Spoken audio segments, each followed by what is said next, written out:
बाबर आजम आज फिर से फ्लॉप हो गए हैं। एक डू और डाई टेस्ट मैच जो पाकिस्तान के लिए जीतनी बहुत जरूरी है, वैसे में बाबर आजम ने आज फिर पाकिस्तान टीम को धोखा दे दिया और सिर्फ 31 रन बना के आउट हो गए।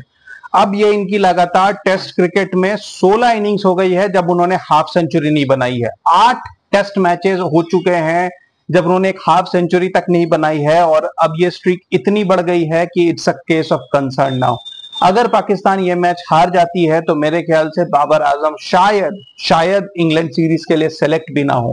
बाबर आजम का टेस्ट कैरियर एवरेज अब 45 के भी नीचे जा चुका है, जबकि उन्होंने 54 टेस्ट मैचेस खेले हैं।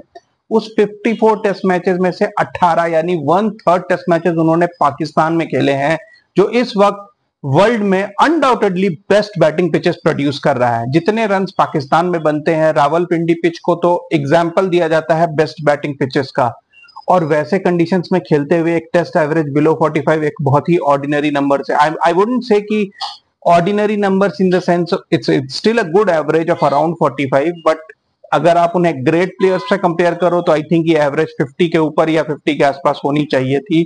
और जितने ज्यादा आप टेस्ट मैचेस खेल लेते हो फिर उस एवरेज को कवर अप करना उतना मुश्किल होता जाता है।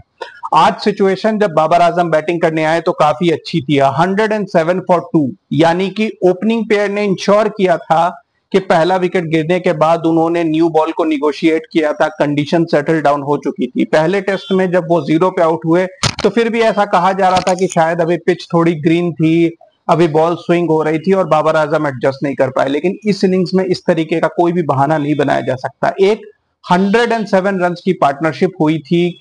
कैप्टन शान मसूद ने एक बहुत बढ़िया इनिंग्स खेली। जितनी देर भी वो रहे वो अग्रेसिव बैटिंग कर रहे थे, वो 80 प्लस की स्ट्राइक रेट से खेल रहे थे, और सईम अयूब ने भी आज पेशेंटली बैटिंग करके इंश्योर किया कि एक और हाफ सेंचुरी बनाए। हालांकि इन दोनों ने हाफ सेंचुरीज अपनी वेस्ट की और दोनों ने अपनी विकेट थ्रो कर दी।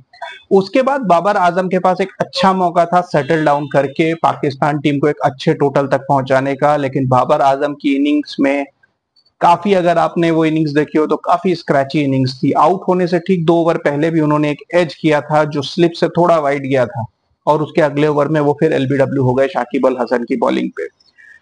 अब्दुल्ला शफीक आज दिन की जब शुरुआत हुई तो पहले ओवर में 0 पे बोल्ड हो गए, और उनके बैट और पैड के बीच इतना बड़ा गैप था कि मुझे डाउट है कि वो टेस्ट क्रिकेट खेलने के लायक हैं, क्योंकि इतना बड़ा बैट और पैड के बीच गैप पहले over of a test match में, जब कुछ सबको पता है बॉल स्विंग हो रही है and your defences are intact.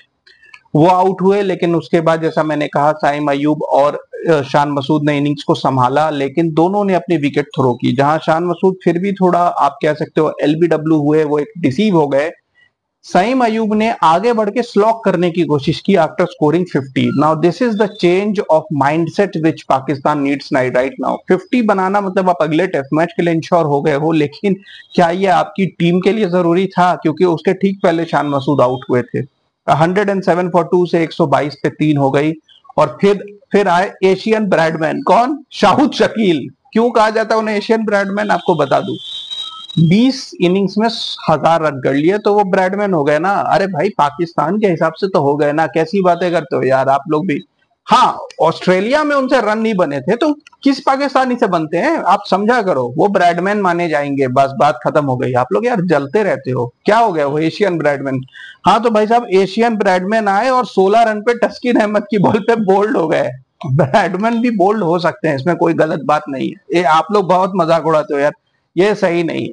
151 for 4 हो गई, और फिर फेवरेट जोड़ी पाकिस्तान की आ गई, बाबर और रिजवान की। और इन दोनों ने कुछ आप कह सकते हो 10 ओवर बैटिंग की, 28 रन जोड़े, और फिर Bobji the king Babar Azam out हो गए 31 रन बनाकर।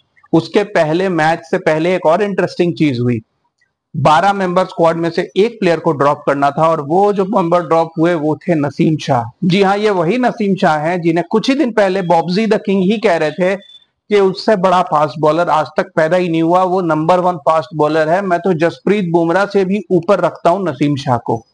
और क्या हो रहा है अभी, और शाहीन शाह अफरीदी भी उसी कैटेगरी में रखे जाते थे कि अब्दुल रजाक ने कहा था कि भाई बुमराह तो इसके आगे कुछ है ही नहीं, बुमराह तो शाहीन शाह अफरीदी 100 बुमराह के बराबर है। और आज क्या हुआ है, ड्रॉप किया गया दोनों। ऐसा नहीं कि अवेलेबल नहीं थे, इंजर्ड थे, नसीम शाह वाज अवेलेबल, लेकिन डेब्यूटेंट मोहम्मद अली खुर्रम शहजाद और मीर हमजा को नसीम शाह से बेटर माना गया, क्योंकि इतनी खराब बॉलिंग करते हैं नसीम शाह और शाहीन शाह अफरीदी। मेरे ख्याल से टेस्ट क्रिकेट के तो ये लायक ही नहीं है, इनको शायद सिर्फ व्हाइट बॉल के लिए कंसिडर किया जाए, लेकिन ये बहुत ही खराब सिचुएशन बन गई है पाकिस्तान में, जहां उनके एक्सपीरियंस बॉलर मैच दर मैच ड्रॉप हुए जा रहे हैं। और बॉब्जी द किंग की जो हरकतें हैं, कोई बड़ी बात नहीं है कि Bobji the king England tour के लिए सिलेक्ट ना हो।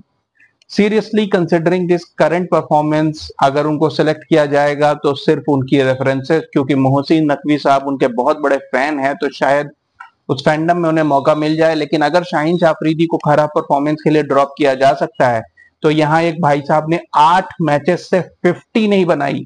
आई मीन विराट कोहली के खराब रन की आप बात करते हो, आप मुझे एक 8 मैचेस का स्ट्रीक बता दो जिसमें विराट कोहली की 50 नहीं थी। विराट कोहली अपने खराब फेज में भी ऑस्ट्रेलिया में जो एक टेस्ट मैच खेलने गए थे एडिलेड में, वहां विराट कोहली ने 76 बनाई थी। 2021 का इंग्लैंड टूर, वहां विराट कोहली ने 2 हाफ सेंचुरीज बनाई थी।